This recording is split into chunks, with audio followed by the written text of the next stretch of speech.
Bharatiya Janata party की अति उत्साही विधायक महोदया केतकी सिंह, आप कहीं पर भी हैं तो मेरा ये पूरा वीडियो बड़ा गौर से और गंभीरता के साथ देखिएगा।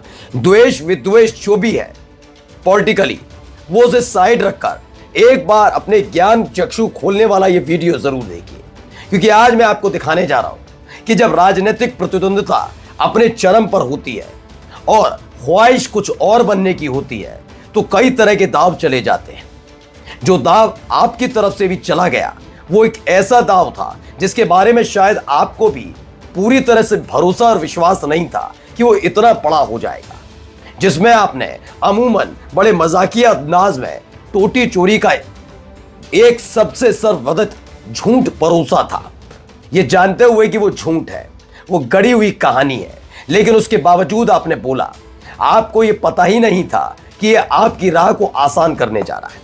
लेकिन आज मैं आपको दिखाऊंगा जिन नेताओं का आप जिक्र करती हैं उन नेताओं में अखिलेश यादव क्यों अलग नजर आते हैं। मैं कोई अखिलेश यादव की तारीफ नहीं कर रहा हूं।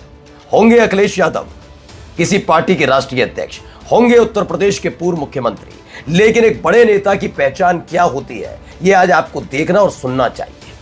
जिस मुद्दे पर आप उछल उछल कर अलग अलग तरीके से बयान देकर माहौल बना रही थी और बीजेपी के लफंगे टाइप नेता जो महिलाओं के बारे में अभद्र टिप्पणी बोलते हैं, उनके मसले पर चुप्पी साध कर समाजवादी पार्टी की तरफ से किए गए प्रदर्शन पर पूरी तरह से गुस्सा नजर आ रही थी। आज आप देखिए, आपके उस बड़बोलेपन पर अखिलेश यादव ने जवाब दिया है और उस जवाब के बाद यह भी मैं दिखाऊंगा कि केतकी सिंह कैसी उनकी राह मुश्किल हो गई है। नमस्कार, मैं हूं प्राज्वल गौतम और आप देख रहे हैं खबर चौक। केतकी सिंह ने जो बयान दिया, यकीन मानिए दोस्तों, उनको विश्वास नहीं था। उनको पता था कि राजनीतिक गलियारे में ये बहुत पहले से चला आ रहा है और कभी भी मन उठाकर मुंह उठाकर कुछ भी बोल दिया जाए कोई दिक्कत नहीं होती। तो उन्होंने ऐसे हल्के अंदाज में बोला, उनको भरोसा ही नहीं था हो जाएगा। लेकिन ये जैसे ही हुआ आपने एक चीज महसूस की होगी, उन्होंने इसे राजनीतिक मौका यानी सियासी मौके के तौर पर लपक लिया। उनको समझ आ गया यही चाहिए था जिससे उत्तर प्रदेश के अंदर वो चर्चा का विषय बन जाए। महिला और बच्चियों की अस्मिता के नाम पर वो अपनी सियासी रोटी सेक सके। मैं ये बात क्यों बार बार कह रहा हूं मैं आपको बता दूं। मसला ये नहीं है कि समाजवादी पार्टी के कार्यकर्ताओं ने उनके घर पर जाकर जो किया वो सही है या गलत है। वो कानून की निगाह में गलत है तो जेल के अंदर ठूसना चाहिए ऐसे लोगों को जिन्होंने उनके घर के जाकर बाहर प्रदर्शन किया। अगर गलत है तो ठीक है, लेकिन सवाल मैंने क्यों कहा कि ये सियासी मौका, क्योंकि इससे पहले कई मौके ऐसे आए जब बच्चियों का जिक्र हुआ, किसी के परिवार पर हमला हुआ, लफंगों का गुट टूट पड़ा, लेकिन चूंकि सरकारी आशीर्वाद उन पर बना था या फिर बीजेपी नेताओं की गुंडई थी तो ये मैडम जी चुप्पी साध कर बैठी रही। यानी फिक्र इन्हें और किसी महिला और बच्चियों की नहीं थी, औरों के परिवार की नहीं थी, राजनीतिक शुचिता की नहीं थी, राजनीतिक नैतिकता की नहीं थी। इन्हें सिर्फ फिक्र अपने परिवार की तो होनी भी चाहिए, गलत नहीं है, बच्ची इनकी है, बिल्कुल होनी चाहिए। लेकिन इसको इस तरीके से मत दिखाइए कि महिला अस्मिता, बच्चियों, सिर्फ आप अपनी बच्ची और अपने परिवार के बारे में सोचती हैं।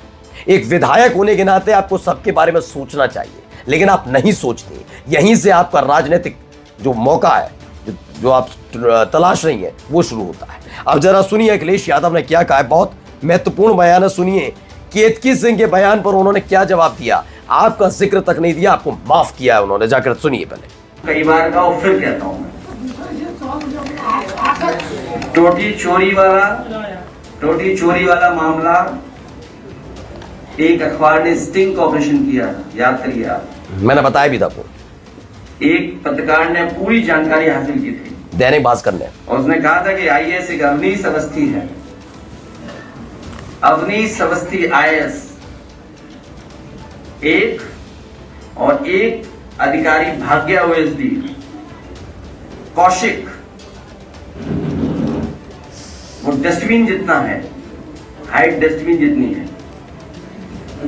अगर बड़ा डस्टबिन कहीं शहर में देखा होगा आपने, उतनी जितनी हाइट है उसकी। ये तो किसने बताया था? एक प्रतिष्ठित अखबार के स्टिंग ऑपरेशन में हमें जानकारी मिली है। तो ये बात हम लोग भूलने वाले नहीं है, ये सरकार भी जान ले और सरकार चलाने वाले जान ले। तो देख लीजिए, उन्होंने चाहते तो आप पर भी टिप्पणी कर सकते थे, जैसे कि आप लगातार कर रही हैं। जानती हैं आप टिप्पणी क्यों कर रही हैं केतकी सिंह? ये केतकी सिंह टिप्पणी क्यों कर रही हैं? केतकी सिंह की टिप्पणी करने के पीछे की वजह ये सिर्फ है कि ये जानती हैं कि इस देश के अंदर महिला अस्मिता और बच्चों का नाम लेकर आसानी से राजनीतिक बढ़त बनाई जा सकती है। आप विरोध करती, आपको हक है, आपके घर पर आपकी छोटी बच्ची के साथ अगर बदतमीजी करने कोई पहुंच रहा है, लताड़ने का पूरा अधिकार है आपका, लेकिन उसे राजनीतिक तौर पर भुनाने की जो कोशिश आप कर रही हैं, ये देश समझ रहा है। आप बड़ा आसान समझती हैं ना कि आपके बारे में कोई बात नहीं करेगा, कोई कुछ कहेगा नहीं, कोई कहेगा तो मैं तो ये कह दूंगी मेरी बेटी अकेली थी। ये पहुंचते हैं समाजवादी पार्टी गुंडे जो कह देते हैं कि लड़कियों के साथ, बच्चियों के साथ बलात्कार हो जाता है तो लड़के हैं, लड़कों से गलती हो जाती है। उस बयान का भी पूरा सच आपको पता नहीं है। इसका मतलब आप सोचिए आप कितने अज्ञानी किस्म की विधायक है। और आज मैं खुद कहता हूं बलिया के वो लोग, बांसडीह वाले लोग कितने अपने आप को कोसते होंगे कि ऐसे एक नेता को चुन लिया जो फर्जी पने के बयान और फर्जी गढ़ी हुई कहानियों पर भरोसा करती हैं। बिल्कुल, आप सोचिए आपका एक भी तथ्यात्मक बात नहीं है। नेताजी ने मुलायम सिंह यादव ने क्या बयान दिया था, दोबारा जाकर सुनिए और समझिए। इसकी भी पोल खुल चुकी है। टोटी चोरी वाला तो आपको बता ही दिया, माफ कर दिया अखिलेश यादव ने आपको। चाहते तो आपके नाम का जिक्र कर सकते थे। ये तमाम चीजें हैं मैडम, और आप महिला विधायक हैं। एक विधायक के साथ साथ आप महिला हैं, इसका सबसे ज्यादा आपको ध्यान रखना चाहिए। एक महिला कभी भी ये नहीं चाहेगी कि इस तरह की एक्टिविटीज में परिवार घसीटा जाए। आपका गुस्सा जायज हो सकता था तब तक जब तक ये राजनीतिकरण इसका नहीं होता। आप जब खुलकर इसका राजनीतिकरण करेंगी तो इसको बिल्कुल राजनीति के हिसाब से आपसे सवाल भी पूछे जाएंगे। नमस्कार। New public inter college Lucknow, admission open. For more information call 0522 282232 और 7755 089585।